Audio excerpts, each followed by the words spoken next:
Sukkah, Parak Dalid, Mishnah Yud, last Mishnah in the 4th chapter of Masechet Sukkah.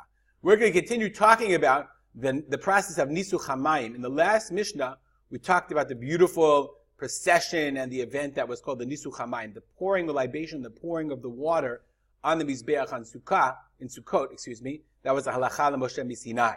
So our Mishnah is a continuation of that Mishnah. It says the Mishnah, Kima asehu b'chol, kach ma'asehu b'Shabbat. Just like they did on the chol during the week, so too they did on Shabbat.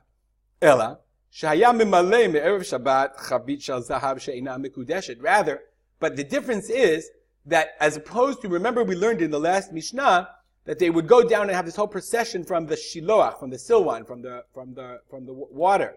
Shehaya mimalei me'erev Shabbat chavit shel zahav. So, but rather, in this case, for the Shabbat, they would fill on Erev Shabbat a chavit, a barrel of gold, golden barrel, she'ina mikudeshet, meaning it doesn't belong to the Beit HaMikdash. Rather, it's a chol, it belongs to the community, belongs to the communal till, and they would fill that up, mina shaloach, minicha belishkan, they would leave it in the office.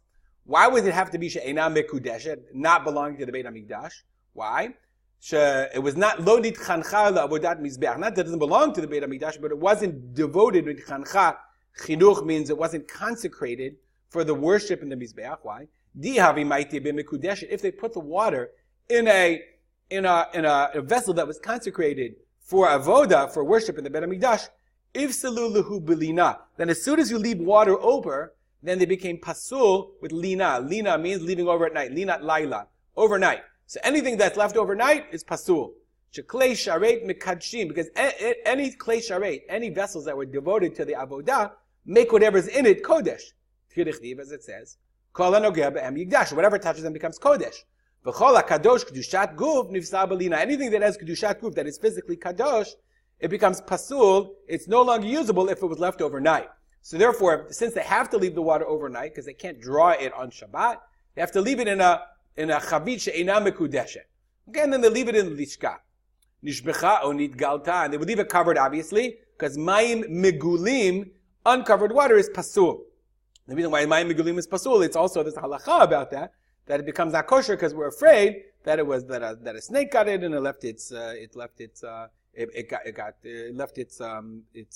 venom in it or what have you. So if it got spilled out or it was open, left uncovered, then you can fill it from the kiyor. We learned about the kiyor in past Masechta.